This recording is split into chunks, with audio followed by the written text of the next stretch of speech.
Halo, selamat siang pemirsa. Senang sekali siang hari kembali menyapa Anda di Apa Kabar Indonesia Siang.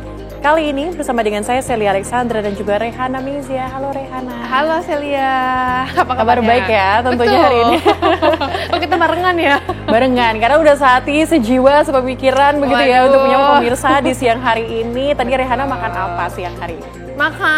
Belum makan sih sebenarnya ya, sengaja emang belum makan supaya bisa menemani dulu pemirsa. Udah itu baru kita makan siang gitu. Oke, kita sembari menemani pemirsa di makan siang kali ini, kita punya informasi apa aja Rehana? Nanti kita akan hadirkan informasi mengenai wakil presiden kita ya, Gibran Rakabuming Raka, kemudian juga mengingat cuaca.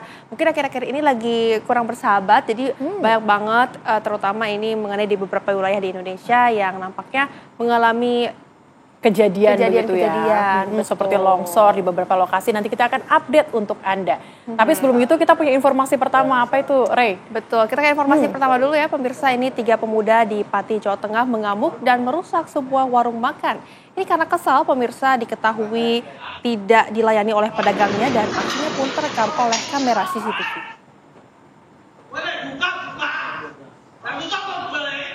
Pemirsa, inilah kemudian rekaman CCTV 3 pemuda asal Kecamatan Jakenan mengamuk dan merusak warung rica-rica di Desa Tanjung Sari, Kecamatan Jakenan, Kabupaten Pati, Jawa Tengah.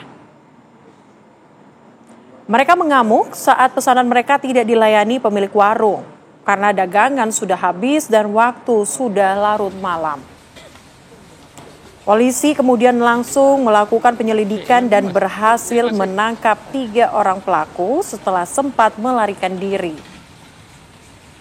Para pelaku ini kemudian pemirsa dijerat dengan pasal 170 KUHP tentang pengerusakan secara bersama-sama dengan ancaman hukuman maksimal 7 tahun penjara.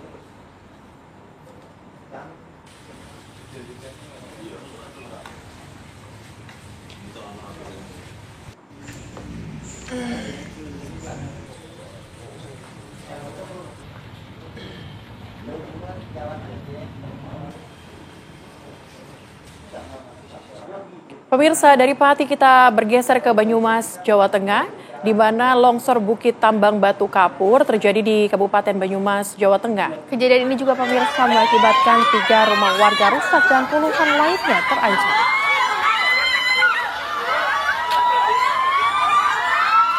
Inilah pemirsa detik-detik sesaat setelah longsor yang terjadi di tebing Bukit Batu Kapur di Dusun Kawulan Kulon, Desa Dharma, Kradenan, Kecamatan Aji Barang. Warga panik setelah dinding batu kapur setinggi sekitar 50 meter roboh menerjang rumah. Batu-batu berukuran besar menghantam bangunan permanen di bawahnya. Akibat peristiwa ini 1 rumah warga rusak berat tertimbun material longsoran, sementara 2 lainnya mengalami kerusakan sedang. Beruntung saat kejadian penghuni rumah tidak ada di dalam. Dan hingga kini warga khawatir adanya longsor susulan, pasalnya aktivitas tambang di atas bukit masih terus berlanjut.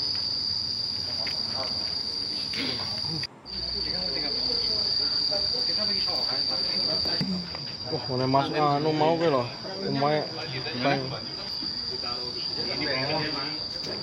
Pemirsa, 5 mobil dan 1 sepeda motor yang sedang terparkir ini di sebuah kafe di Sengkang, Kabupaten Wajo, Sulawesi Selatan rusak akibat tertimpa pohon yang tumbang.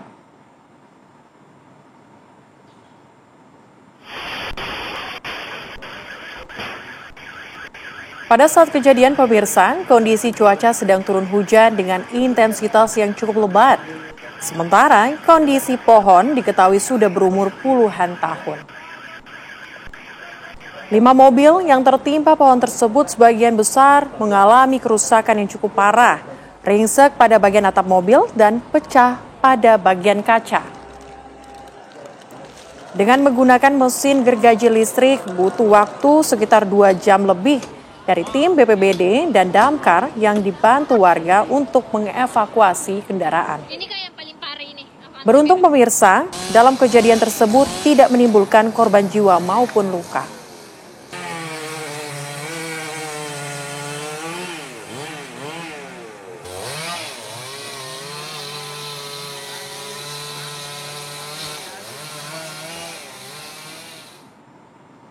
Pemirsa, warga Sleman, Yogyakarta ini menemukan bayi laki-laki yang berada di dalam kotak styrofoam. Tepatnya ini diletakkan di depan pintu depan rumahnya. Ya, pemirsa, surat dari terduga orang tua sang bayi menyatakan menitipkan bayi kepada pemilik rumah dan akan kembali diambil pada tahun depan. Selain surat, dalam kotak styrofoam tempat bayi diletakkan juga terdapat pakaian bayi, popok, dan susu formula. Susanto, sang pemilik rumah, melaporkan kejadian ini ke polisi dan petugas puskesmas.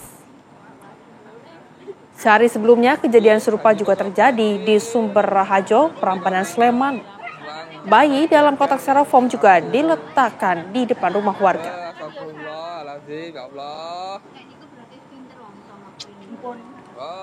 Ada bayi yang dipendet terus kantor.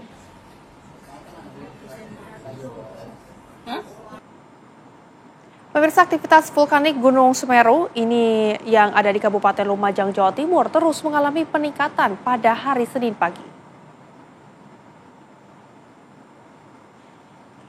Dalam waktu 24 jam terakhir, pemirsa, ini dilaporkan telah terjadi 119 kali letusan dengan ketinggian mencapai 1.000 meter, serta beberapa kali guguran dengan jarak luncur mencapai 2.000 meter ke arah Curah Kobokan.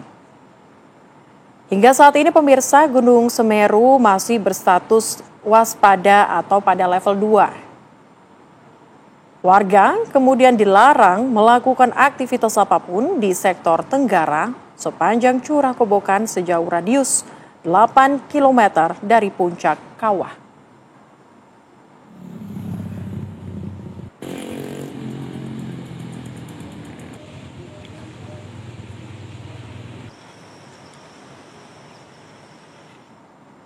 Pemirsa, kita kemudian bergeser ke Demak, Jawa Tengah, di mana banjir di Jalan Raya Sayung, Demak, Jawa Tengah kembali meninggi setelah sepanjang sore hingga malam kemarin turun hujan yang lebat. Kendaraan juga ini, pemirsa, berjalan merayat dan juga sesekali ini berhenti. Antrian kendaraan mengular hingga 7 km, naiknya ketinggian banjir setelah sepanjang sore dan malam kemarin diguyur hujan lebat jadi pemicu kemacetan yang ada di jalur Pantura Demak. Selain itu, pemirsa, datangnya awal pekan ditandai mulai masuknya para pekerja dan juga siswa berangkat sekolah juga mengakibatkan volume kendaraan di jalur Pantura Demak meningkat. Sementara upaya penyedotan genangan banjir tidak berjalan dengan maksimal. Adanya kiriman rob atau air laut pasang juga memperparah kondisi banjir di Jalan Pantura Sayung Demak.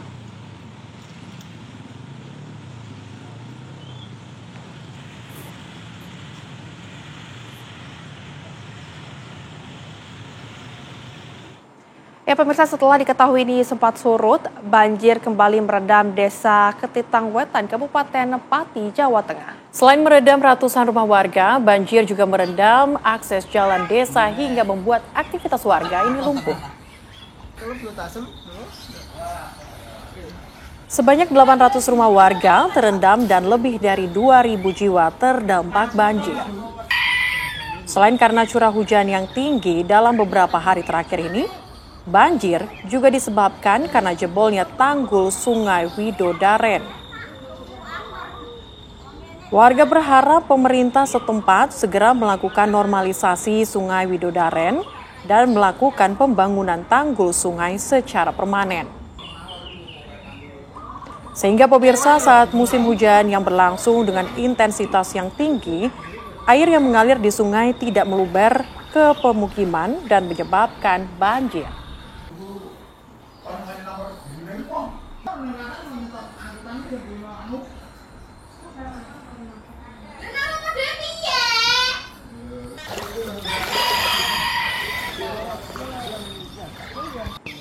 Nemen ya Ki?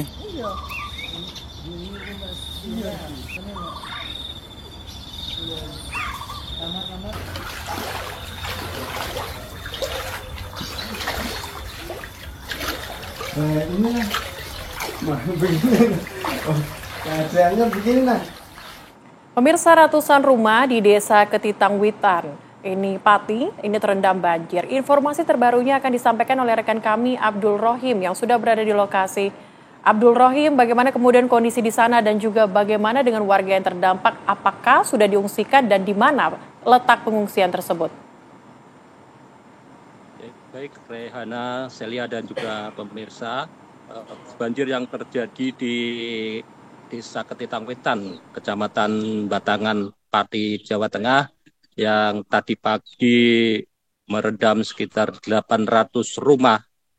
Kini siang hari ini sekitar pukul Indonesia Barat sudah mulai berangsur-angsur surut. Jika pada pagi hari tadi banjir ketinggian di dalam rumah sekitar 30 sampai 70 cm, banjir saat ini sudah mulai surut sekitar 10 cm.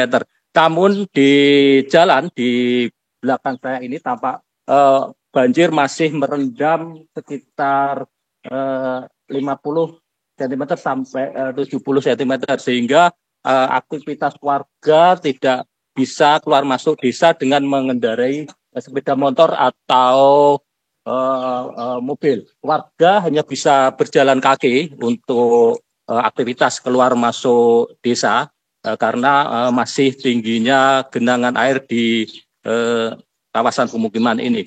Meski banjir merendam pemukiman warga, namun warga ya korban banjir ini tetap bertahan di rumahnya masing-masing karena memang banjir di sini jika tidak turun hujan dengan intensitas tinggi ini dalam beberapa jam akan surut. Namun melihat kondisi banjir yang terjadi di Desa Ketitangwetan hari ini, kemungkinan surut ini besok kemungkinan masih bisa banjir jika malam hari nanti tidak turun hujan. Sementara itu cuaca di Desa Pati, Jawa Tengah, khususnya di Ketitangwetan saat ini mendung. Dan berdasarkan dalam 3 hari terakhir ini, setiap sore selalu turun hujan dengan intensitas tinggi. Jika nanti sore kemungkinan hujan, ketinggian air ini kemungkinan besar akan kembali naik. Demikian, Rey. Baik, Abdul Rohim, apakah ada fasilitas umum di sana yang rusak karena adanya banjir ini?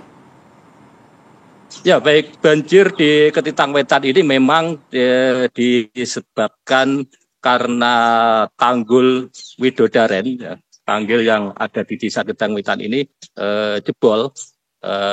Sebenarnya jebolnya tanggul di Sungai Widodaren ini sudah terjadi sejak tahun lalu, namun karena belum ada upaya dari pemerintah untuk melakukan perbaikan tanggul secara permanen, hanya diperbaiki dengan manual dengan menimbun sak yang berisi tanah dan pasir.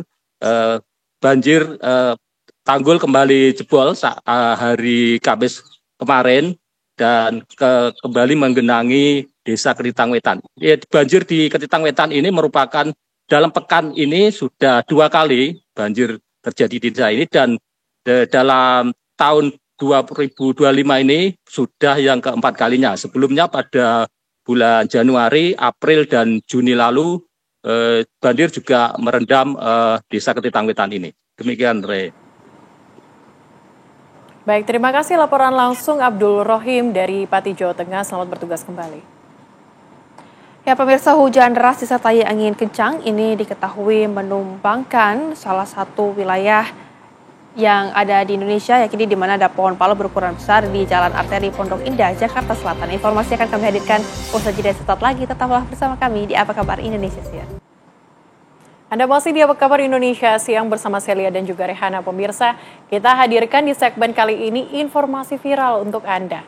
Informasi viral yang pertama, ini viral 2 siswa di Bangkalan, Jawa Timur berkelahi hebat di sebuah lapangan. Ya, ironisnya tidak ada satupun dari teman-temannya yang berusaha untuk melerai. Ayo, tompak, Jong. Tompak.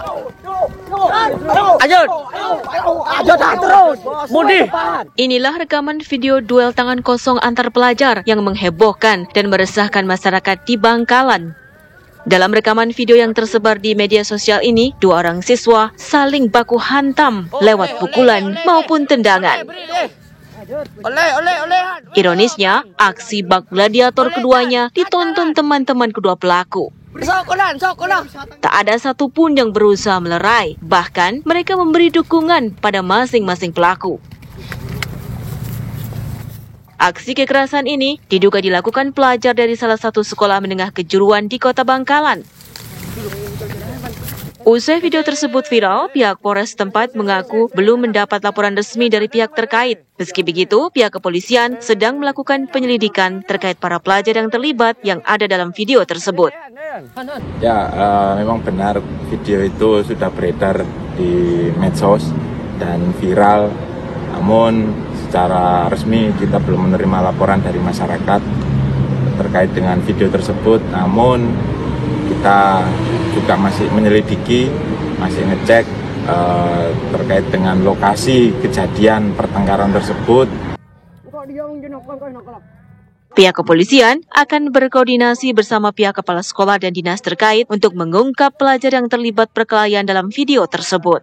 Dari Bangkalan, Jawa Timur, Abdul Rahim, TV One mengabarkan. Pemirsa, hujan deras dan juga angin kencang yang terjadi di wilayah Jakarta Selatan ini membuat sebuah pohon jenis palem berukuran besar di Jalan Alteri Pondok Indah Kebayoran Lama, Jakarta Selatan menimpa ini sebuah mobil yang tengah terlintas. Dalam rekaman, pengemudi mobil memperlihatkan sebuah pohon jenis palem tumbang tengah menimpa mobil di seberangnya dari arah Pondok Indah menuju Ciputat.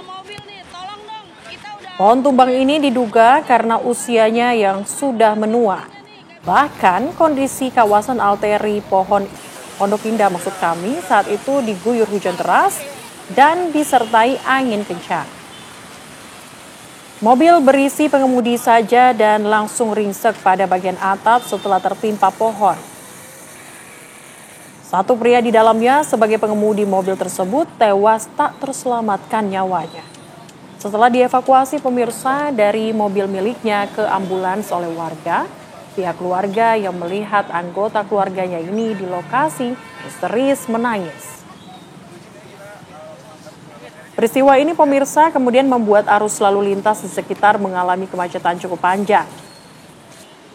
Sementara itu, jasad pengemudi selanjutnya dibawa ke Rumah Sakit Pondok Indah dan ditangani petugas kepolisian Polres Metro Jakarta Selatan.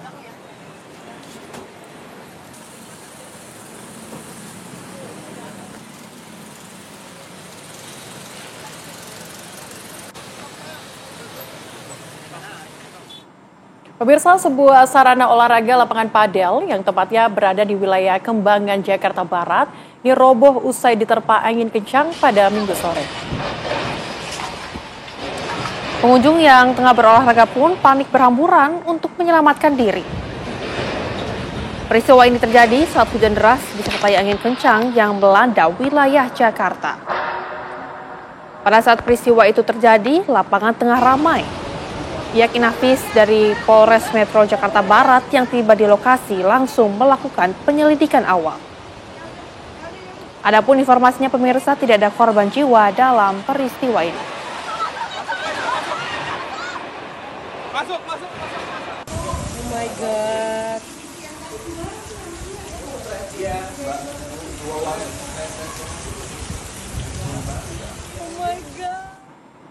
Seorang sopir ambulan asal Bandung, Jawa Barat ini pemirsa diketahui meninggal dunia sesaat setelah mengantarkan jenazah ke rumah duka di Kabupaten Ciamis, Jawa Barat. Peristiwa tersebut pemirsa terjadi pada Jumat sore, tepatnya 24 Oktober 2025. Dalam video yang beredar di media sosial, terlihat ambulans yang dikemudikan oleh Wahyu, sopir berusia 48 tahun, tiba di rumah duka usai mengantarkan jenazah.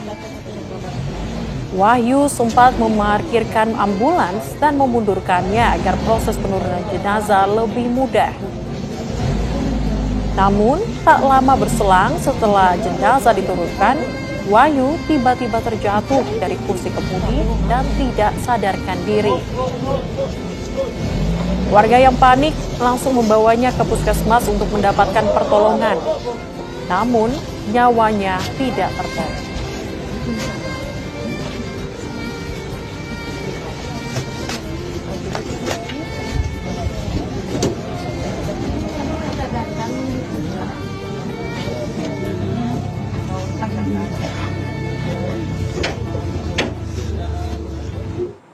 Pemirsa, ini juga viral di media sosial di mana WNA asal Israel ini mempunyai KTP asal Cianjur, Jawa Barat. Ya, diketahui ini pemirsa, petugas langsung menelusuri alamat WNA di TKP dan tidak ditemukan WNA yang bermukim di wilayah tersebut.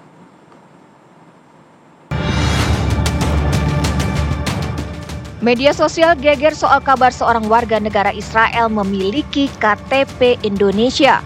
Dalam foto yang beredar diketahui pria itu bernama Aaron Geller. Dari foto KTP yang beredar, Aaron Geller disebut beralamat di Kampung Pasir Hayam, Desa Sirnagali, Kecamatan Cilaku, Kabupaten Cianjur, Jawa Barat.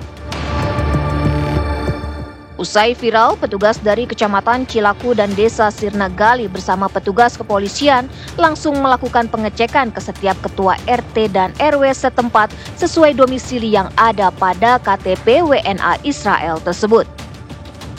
Berdasarkan hasil penelusuran, menurut Kepala Dusun Pasir Hayam, Dik-Dik Setiawan, tidak pernah ada WNA yang tinggal di wilayahnya selama ini. Udah beberapa hari kemarin, 1 hari kemarin sama malam tadi itu terakhir, door to door ada sekitar 20 orang yang saya tunjukin bersama Pak RT dan reng-rengannya, siapa tahu ada yang mengenal wajah ini. Ternyata mereka tidak pernah kedatangan wajah tersebut katanya. Apalagi pernah pengantar Pak RT, nggak pernah. Itu kena juga enggak atau tahu juga enggak, baru ngelihat dari kiriman dari itu foto dari Pak Kades yang terduga tersebut. Bupati Cianjur Muhammad Wahyu Ferdian langsung bergerak melakukan penelusuran ke kantor Disdukcapil melalui data nasional. Hasilnya KTP atas nama Aaron Geller dan nomor NIK tidak terdaftar di data nasional, sehingga KTP tersebut dinyatakan palsu. Pentingnya kita mengkonfirmasi apa yang ada di berita dan juga menggunakan data-data yang valid. Tadi sudah dicek di sistem dan itu skalanya nasional, ya, langsung live. Jadi tidak ada KTP atas nama Aaron Geller, ya, apalagi di Cianjur. Ya. Jadi itu berarti bikin sendiri KTP-nya, KTP palsu berarti ya. Sementara itu, Gubernur Jawa Barat Deddy Mulyadi mengaku baru akan mengecek terkait warga Israel yang memiliki KTP, sebab ia mengaku baru mengetahui informasi tersebut dari media. Nanti kita cek data ya, dari mana berasalnya, kan saya tidak boleh dulu menyimpulkan sebelum saya mengetahui fakta-fakta yang asal-muasalnya. Tapi dari Disdukcapil sementara gimana Pak? Saya belum cek, saya kan baru dapat informasinya malah sekarang. Ya, saya cek dulu. KTP milik Aaron Geller beredar di media sosial dipastikan palsu dan tidak terdaftar di data nasional. Polisi akan menyelidiki kasus ini dan mencari keberadaan Aaron Geller.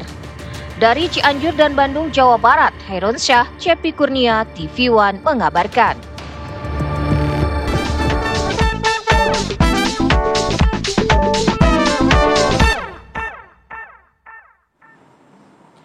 Pemerintah Provinsi Jakarta mengungkap data mengejutkan sebanyak 602.000 warga Jakarta terlibat judi online. Informasinya akan kami hadirkan usai jeda, tetaplah bersama kami di Apa Kabar Indonesia.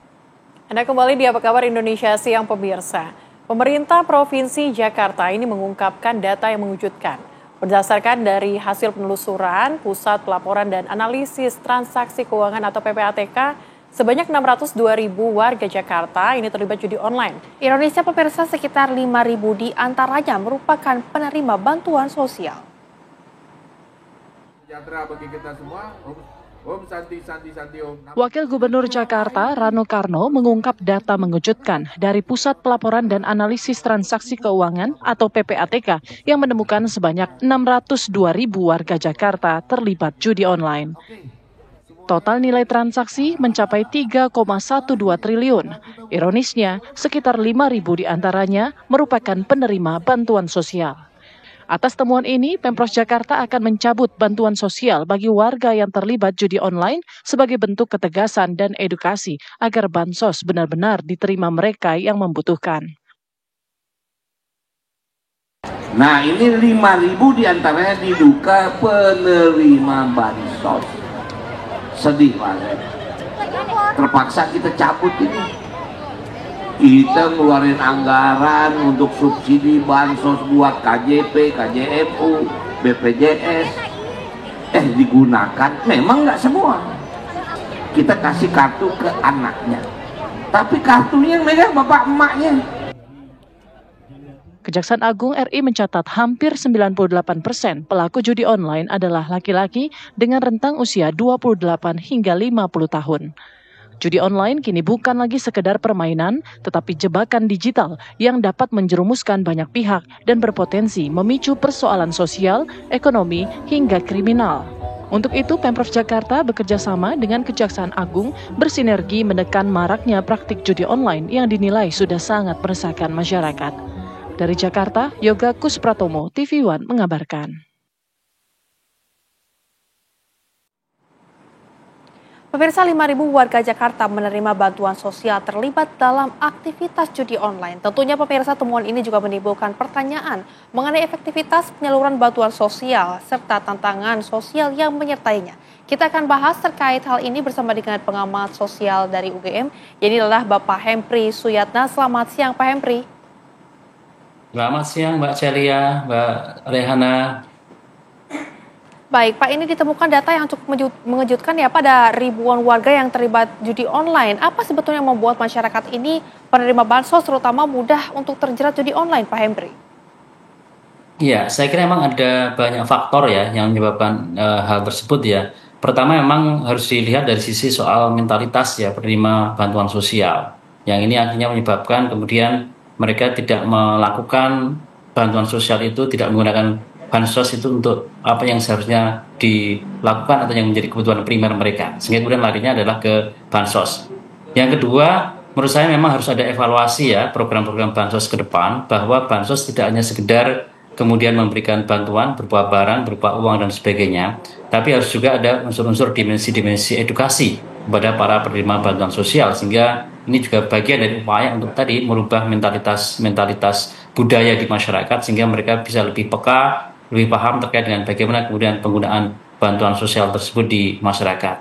Nah, kemudian yang ketiga memang tadi ya mungkin bagian dari sisi menjamurnya judi-judi online, sehingga kemudian ini menjadi sebuah menarik perhatian bagi masyarakat karena mereka budaya kita adalah budaya-budaya instan misalnya, sehingga kemudian mereka ingin mendapatkan hasil itu secara lebih instan, dan judol mungkin menjadi salah satu bagian yang mungkin mereka anggap itu bisa menjadi bagian untuk mempercepat mereka bisa mendapatkan uang. Nah, saya kira soal ini kan bisa kita kategorisasikan sebagai sebuah budaya kemiskinan yang saya kira ini memang menjadi salah satu tantangan. Bagaimana kemudian mendorong skema bansos ke depan itu bisa menjadi lebih baik. Bagaimana kemudian bansos itu benar-benar kemudian tidak hanya sekedar memberikan bantuan dalam bentuk materi, tapi juga bantuan-bantuan dalam bentuk menguatkan mentalitas bagi para penerima bansos tersebut. Oke, baik. Tapi Pak Hempri, seharusnya evaluasi seperti apa sih yang harus dilakukan? Kalau tadi Anda sampaikan bahwa harus ada sosialisasi dulu, kemudian evaluasi secara struktural begitu sebelum nantinya memberikan bansos tersebut agar bansos itu bisa digunakan tepat sasaran. Seharusnya pemerintah tuh bersikap seperti apa sih di tengah kondisi yang seperti saat ini? Ya, ada banyak hal yang memang kemudian harus dilakukan oleh pemerintah ya. Jadi misalnya pertama adalah soal verifikasi dan validasi data. Itu harus benar-benar kemudian itu akurat ya. Jangan sampai ini jatuh kepada orang-orang atau penerima yang bukan semestinya. Yang kedua memang yang kedua harus dilakukan adalah bagaimana kemudian melakukan monitoring evaluasi terhadap bagaimana kemudian distribusi dari bantuan sosial tersebut ya, sehingga kemudian bansos itu bisa benar-benar kemudian digunakan untuk mendorong ekonomi produktif atau membantu mereka dari persoalan-persoalan kerentanan yang ada di dalam masyarakat.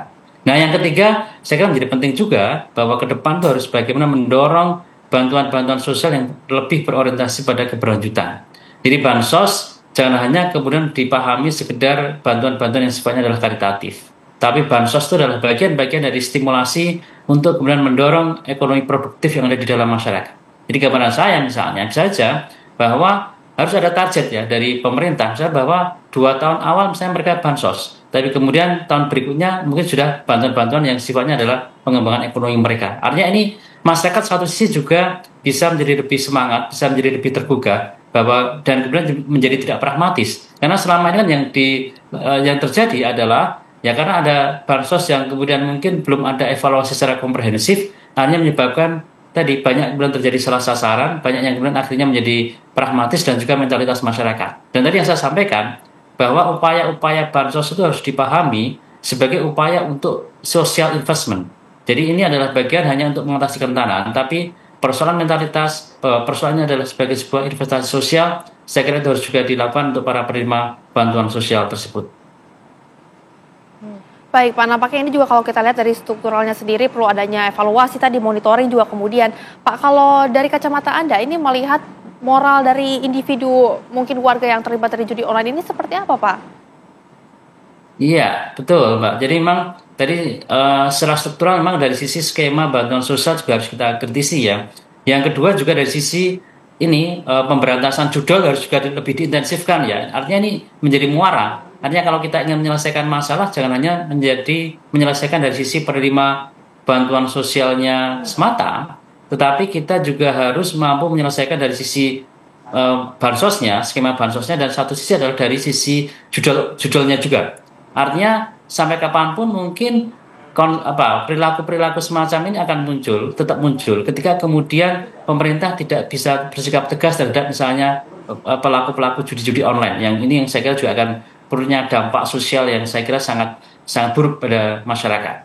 Nah, kemudian memang tadi ini adalah saya katakan ini adalah bagian dari konteks mentalitas ya, mentalitas masyarakat. Jadi mungkin masyarakat kita ada banyak budaya yang mungkin menghambat mereka itu menghambat proses-proses pembangunan. Salah satunya adalah mentalitas miskin, mentalitas kemudian instan. Yang saya kira ini harus menjadi bagian juga bagaimana kemudian upaya-upaya untuk memerangi judol, kemudian juga mendorong bantuan-bantuan sosial itu biar bisa lebih kepada penguatan ekonomi produktif. Karena selama ini yang terjadi adalah budaya instan sangat dominan.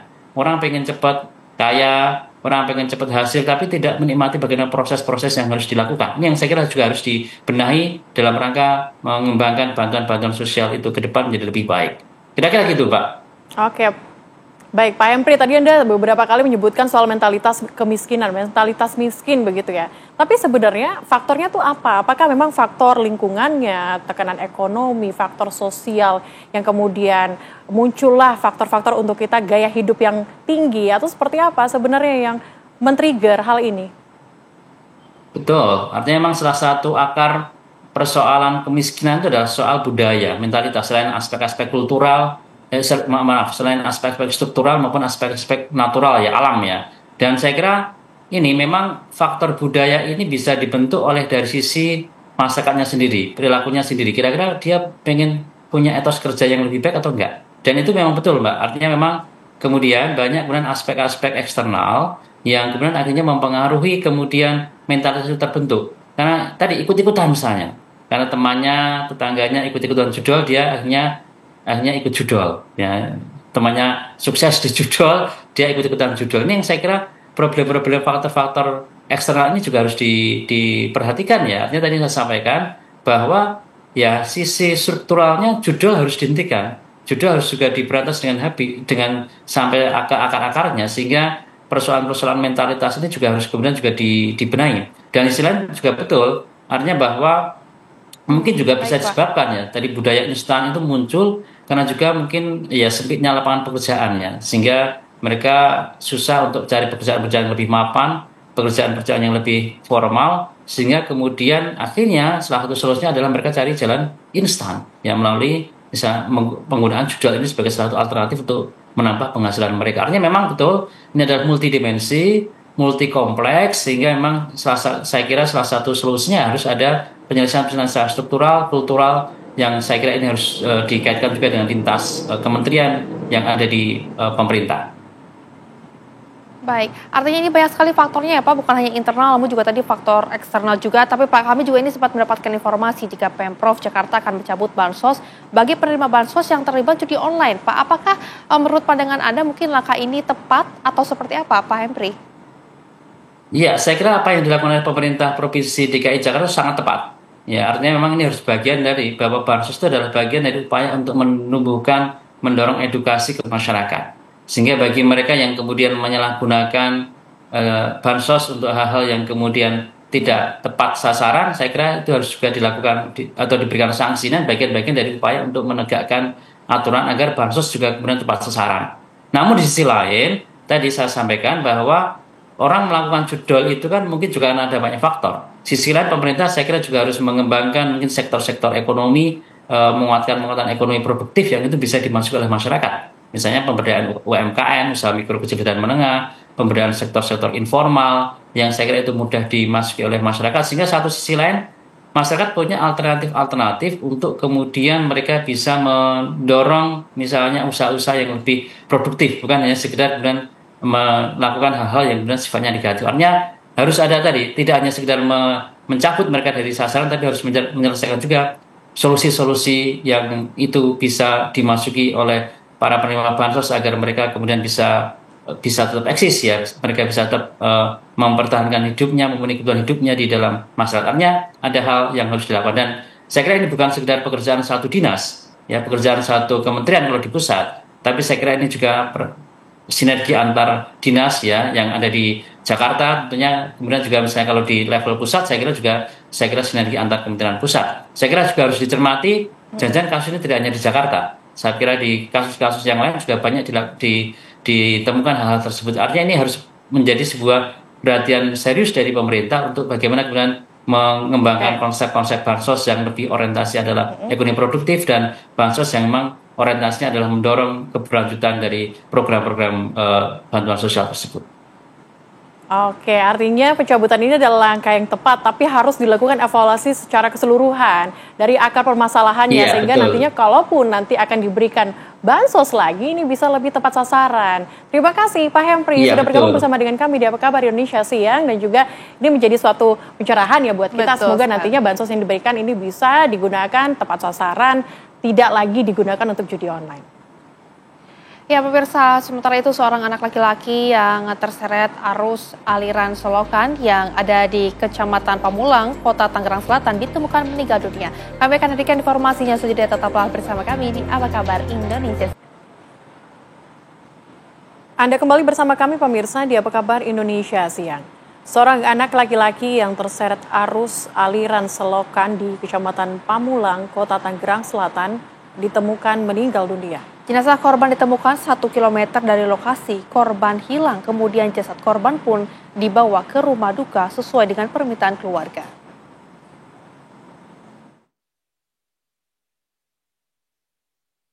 Arfan Mias Ramadan, bocah usia 8 tahun yang terseret aliran selokan pada saat bermain hujan-hujanan di kawasan Pamulang Timur, Kota Tangerang Selatan, Banten, kini sudah ditemukan oleh tim BPBD Kota Tangerang Selatan. Setelah proses pencarian selama 8 jam, jenazah korban ditemukan 1 km dari lokasi terseretnya korban. Tim BPBD pun langsung mengevakuasi korban ke rumah duka di Renijaya, Pamulang Barat. Korban yang kami cari bersama dengan tim SAR gabungan diketemukan radius kurang lebih sekitar 1,3 km, berada di jarak nggak jauh dari tandon BPI. Dalam keadaan sudah tidak bernyawa atau sudah meninggal dunia. Korban sesuai dengan permintaan keluarga dan kesepakatan dengan Pak Lurah dan kepolisian, kami langsung bawa ke rumah duka di Jalan Kemuning 3, Pamulang Barat. Sebelumnya, korban hendak mengambil sendal yang hanyut terbawa aliran selokan. Namun naas, korban terbawa arus selokan sehingga tenggelam. Dari Tangerang Selatan, Banten, Milhan Wahyudi, TV One mengabarkan.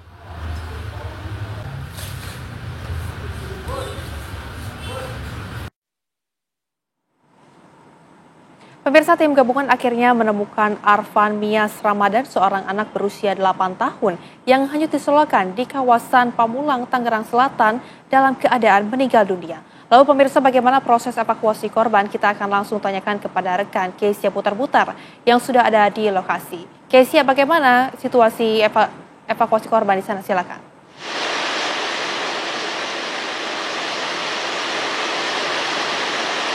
Selamat sore, Celia, Rehana, dan juga pemirsa. Saat ini saya melaporkan langsung dari Pamulang, Tangerang Selatan, di mana ditemukannya bocah laki-laki berusia 8 tahun meninggal dunia karena terseret derasnya aliran air di selokan kawasan perumahan Pamulang Estate pada Senin pagi tadi, tepatnya pada pukul 9.35 waktu Indonesia Barat.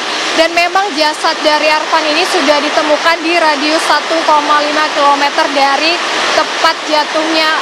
Awalnya Arfan ini jatuh di selokan di area kawasan perumahan Pamulang Estate. Dan untuk mengetahui bagaimana kronologi dari kejadian ini, kami sudah bersama dengan Bapak Zainuddin selaku Komandan Basarnas di Kota Pamulang.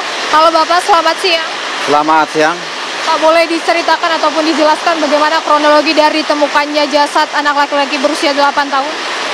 Baik, untuk kronologis penemuan korban, yaitu tadi pagi kami melakukan pencarian pada pukul 7 pagi, dan aksi yang kami lakukan penyisiran dari lokasi kejadian hingga sejauh 3 km. Dan pada pukul 09:25 korban berhasil diketemukan oleh Basarnas beserta tim SAR gabungan untuk jarak penemuan kurang lebih 1,8 km dari lokasi kejadian. Untuk korban setelah dievakuasi, tepatnya di bawah gorong-gorong, kita gunakan senter untuk membantu penerangan untuk masuk ke dalam gorong-gorong. Setelah korban dapat kami evakuasi, korban langsung kami bawa ke rumah duka dengan menggunakan ambulan dan langsung diserahkan kepada pihak keluarga. Dari informasi yang kami peroleh Pak, bahwa Arfan ini kan sudah hilang sejak Minggu sore setelah main air hujan. Nah itu Pak, bisa diceritakan prosesnya seperti apa? Baik, untuk kejadian tersebut memang terjadi pada hari Sabtu, tanggal 26 Oktober 2025 pukul 14.30 waktu Indonesia Barat, pada saat korban ini sedang bermain di pinggir parit, tepatnya di perumahan Pamulang Estate. Kemudian korban terpeleset dan terjatuh hingga terbawa arus. Setelah itu mendapat informasi tersebut, kami dari Basarnas beserta tim SAR gabungan langsung menuju ke lokasi untuk melakukan pencarian terhadap korban. Ada hambatan nggak Pak? Selama pencarian, mengingat kan sekarang lagi musim hujan Pak, ada nggak? Baik, untuk hambatan di hari pertama tentunya arus sedang deras pada saat itu, dan juga karena kondisinya juga di sore hari hingga malam hari. Tentunya untuk hambatan minimnya penerangan ya membuat hambatan tim pencari untuk benar-benar fokus untuk melakukan pencarian. Dan selanjutnya untuk hambatan di hari kedua yaitu adanya beberapa titik sampah dan juga lumpur. Ya, demikian.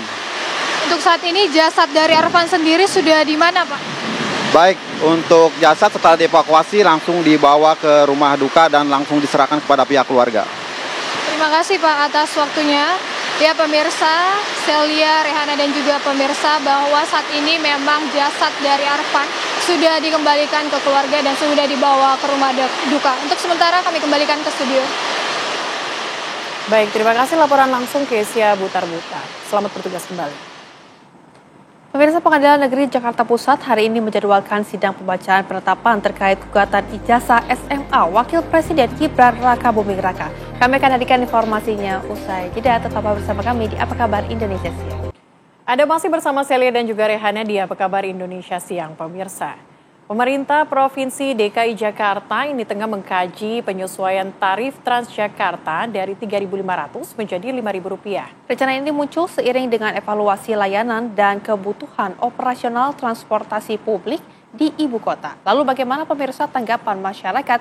Berikut laporan Ninda Febiola dan juga juru kamera Junaidi Sarifudin untuk Anda.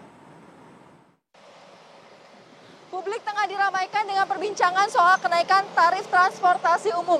Salah satunya yang sedang beredar adalah isu kenaikan tarif Transjakarta, yang mana ini memang sedang dikaji oleh pemerintah Provinsi DKI Jakarta. Yang awalnya tarif Transjakarta Rp3.500 akan dinaikkan menjadi Rp5.000 pada jam sibuk. Lantas bagaimana tanggapan dari masyarakat khususnya para pengguna Transjakarta? Menurut saya sih masih murah ya, karena itu nyaman sekali. Kita kan kalau dengan saingan dengan mobil-mobil yang lain itu harganya masih murah lah. Kalau Ibu pribadi, tapi kan ada pemotongan lansia ya Bu ya. Menurut Ibu bagaimana tuh? Menurut saya itu sangat bermanfaat sekali buat lansia ya. Di samping kita juga dapat prioritas tempat, juga kita kan nggak bayar ya kalau lansia. Kalau bisa jangan naik dong, kalau bisa tetap aja 3.500 gitu. Alasannya kenapa sih Bu harus tetap 3.500? Gimana ya, memang sih murah ya, cuma kan ya kita juga karena gaji juga masih di bawah UMR lah, masih UMR lah gitu. Jadi kalau bisa tetap aja tidak naik gitu. Kalau walaupun naik juga fasilitasnya boleh lebih nyaman lagi, karena kalau saya kan bisa jam kerja ya, pulang kerja aduh kadang-kadang nggak dapat duduk, kadang-kadang desak-desakan. Setuju nggak setuju, karena kan menurut saya itu 3.500 sudah murah ya. Cuma memang ada beberapa yang perjalanannya kan sampai transit. Jadi aku pikir kalau 5.000 naiknya nggak apa-apa, asalkan ada peningkatan armada sama fasilitasnya itu diperbaiki aja. Kalau naik atau enggaknya tarifnya yang cocok tuh seberapa sih Kak menurut Kakak? Kalau naiknya sampai udah mau 50% gitu, aku rasa sih pasti banyak yang protes sih. Mungkin naiknya sedikit demi sedikit aja dulu sambil diperbaiki fasilitas dan armadanya gitu. Ya seperti kita ketahui bersama, memang ini Transjakarta setiap tahun tidak sangat jauh ya dari full cost recovery. Jadi kalau saya tidak salah itu setiap tahun ada sekitar 3 sampai 5 triliun dana APBD DKI digunakan untuk mensubsidi Transjakarta. Di satu sisi mungkin. Nah, kalau tadi itu tanggapan dari warga yang ada di sana nih, Rehana. Kalau warga yang di studio gimana? Setuju nggak? Saya sih enggak ya, kalau kamu?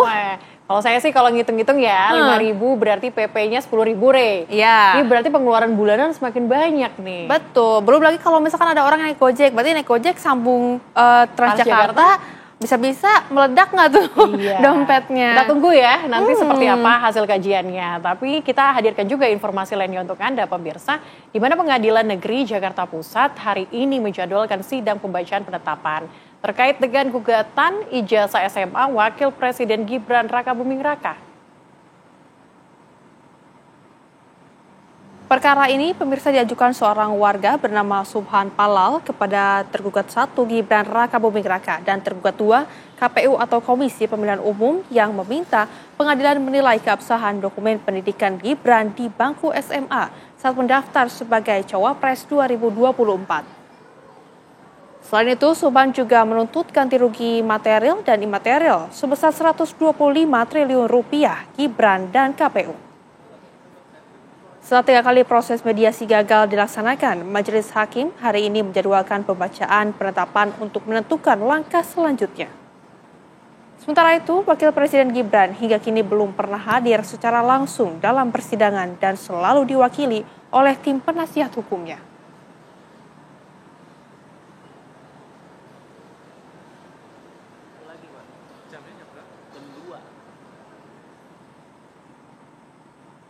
Pemirsa, sidang gugatan perdata ijazah Wakil Presiden Gibran Rakabuming Raka digelar di Pengadilan Negeri Jakarta Pusat. Informasi selengkapnya akan disampaikan oleh rekan kami Fatima Albar yang sudah ada di sana. Fatima, bagaimana informasi yang Anda dapatkan dari sana? Silakan. Ya, Rehana, Celia dan juga pemirsa, betul sekali memang sidang perdata dari Subhan Palal, seorang advokat terhadap Wakil Presiden Gibran Rakabuming Raka hari ini kembali digelar. Seperti kita ketahui, sidang gugatan perdata tersebut terhadap keabsahan dokumen ijazah SMA terhadap Wakil Presiden Gibran Rakabuming Raka. Kalau kita lihat dari situs Pengadilan Negeri Jakarta Pusat, memang sidang tersebut harusnya digelar pada pukul 14.00 waktu Indonesia bagian Barat, namun hingga saat ini sidang belum digelar, nampaknya ditunda hingga pukul 15.00 waktu Indonesia bagian Barat. Namun tadi saya sudah melihat penggugat selaku Subhan Palal sudah berada di Pengadilan Negeri Jakarta Pusat. Seperti ketahui, Rehana dan Celia dan juga pemirsa, bahwa memang polemik ini sudah berawal sejak tanggal 3 September 2025, yaitu Subhan Palal sudah melangsungkan pelaporannya, dan ini bukan pertama kalinya dilangsungkannya persidangan. Sebelumnya sudah ada 3 kali mediasi, namun tidak berjalan dengan baik, tidak menemukan titik temu, sehingga hari ini dilangsungkannya kembali persidangan, yaitu dengan agenda pembacaan penetapan, di mana pembacaan penetapan akan dibacakan oleh majelis hakim, akan dibawa kemana arahnya dari hasil gugatan yang disampaikan oleh Subhan, apakah akan terhenti atau akan dilanjutkan ke persidangan selanjutnya. Dan saya bisa ketahui bahwa Subhan Palal juga menuntut ganti rugi material dan imaterial kepada negara, dan ia juga meminta bahwa Wakil Presiden Gibran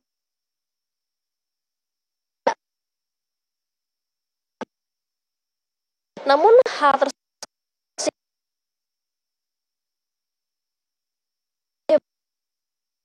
di mana hari ini agendanya yaitu pembacaan penetapan, dan nantinya kita akan nantikan seperti apa perjalanan hari ini, yaitu penetapan yang nampak.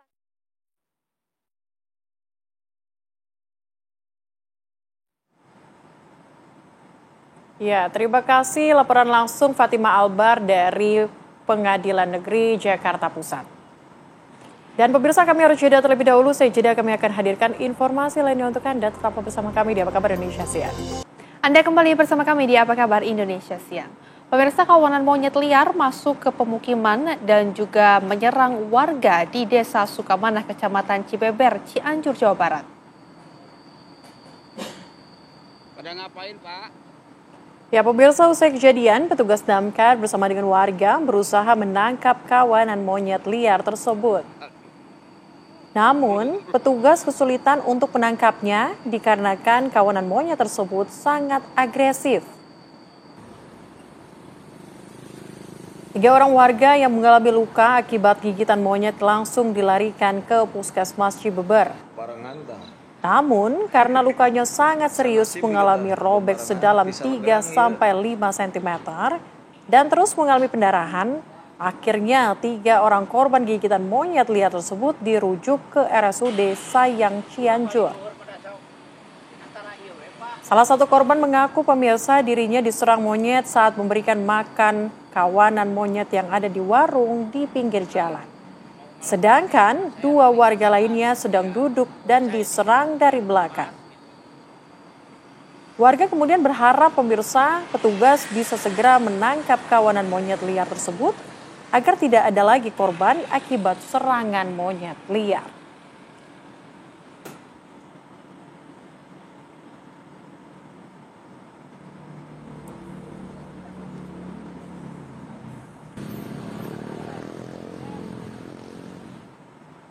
Pemirsa, kita menuju ke Balikpapan, Kalimantan Timur, di mana sebuah tempat pembuangan akhir sampah atau TPA di Balikpapan, Kalimantan Timur ini mengusung konser yang tidak biasa. Konsep maksud kami. Betul sekali, ini layaknya taman wisata. TPA ini juga dikelilingi pepohonan hijau, dan yang paling menakjubkan ini, pemirsa, jutaan sampah di sini tidak lagi menjadi masalah, tapi menjadi sumber kehidupan baru. Nah, pemirsa, kemudian juga ini melalui inovasi, sampah juga diolah menjadi energi gas metana yang dialirkan ke rumah warga.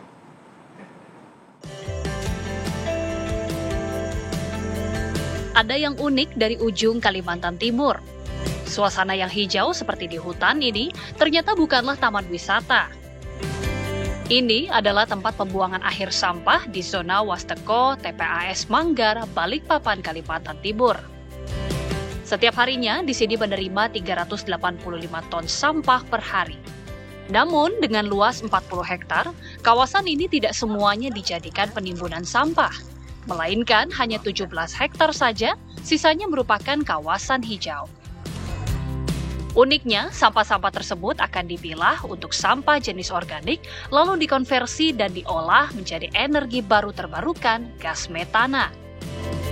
Menggunakan metode teknologi sanitary landfill, yaitu penimbunan sampah menggunakan tanah urup, tumpukan tanah dan sampah dilapisi dengan geomembran atau lapisan kedap air, lalu dipasang pipa ventilasi gas sepanjang 8 km sehingga menjadi sumur gas. Optimalisasi pipa sumur gas metana tersebut kemudian dialirkan ke rumah warga dan aman untuk digunakan. Sebanyak 380 rumah warga terkoneksi dengan pipa gas metana hasil dari olahan sampah tersebut. 2018 sampai sekarang saya tidak pernah apa-apa, sehat aja ya. Ya, sehat aja. Nah, bisa meningkatkan sumber daya manusianya, bisa gas bisa digunakan untuk UMKM-nya, bisa untuk kegiatan-kegiatan pada tidur di rumah atau tidak ada kegiatan. Alhamdulillah mereka sudah punya ide, oh bagusnya begini itu yang kita cari informasinya. Gas metana yang dialirkan ke masyarakat ini pun turut membantu ekonomi masyarakat sekitar. Pasalnya, pemanfaatan gas metana dapat menghemat biaya rumah tangga karena bisa menggantikan gas LPG untuk memasak. Tidak hanya memasak, masyarakat pun memanfaatkan untuk berbagai kebutuhan seperti menyetrika dengan menggunakan gas metana sebagai uap panas pengganti listrik. Jadi ini adalah pemanfaatan dari gas metana yang dari sampah. Wah, ini semua masakan bisa? Bisa, semua masakan bisa. Tapi ini katanya dialirkan juga ke rumah tangga, jadi total kira-kira ada berapa sih sebenarnya warga-warga yang cukup terbantu lah dengan gas? Jadi kita ini ada di wilayah TPA Manggar itu ada sekitar 4 RT yang sudah menggunakan dari pemanfaatan gas metana itu, kurang lebih dari 380 kepala keluarga yang sudah menggunakan dan memanfaatkan gas metana itu sendiri. Waste to Energy for Community atau Wasteko Inovasi Pengelolaan Limbah merupakan program sekaligus menjadi contoh penerapan circular economy. Dari Balikpapan, Kalimantan Timur, Agita Mahlika, Junaidi Saifuddin, TV One mengabarkan. Pemirsa, pemerintah secara resmi melegalkan umroh mandiri. Umat Islam di tanah air kini memiliki alternatif lain untuk menunaikan ibadah umroh di Tanah Suci. Namun kemudian muncul pertanyaan pemirsa, apakah legalisasi dari pemerintah ini akan membuat angin segar untuk masyarakat dan bagaimana juga dengan travel umroh?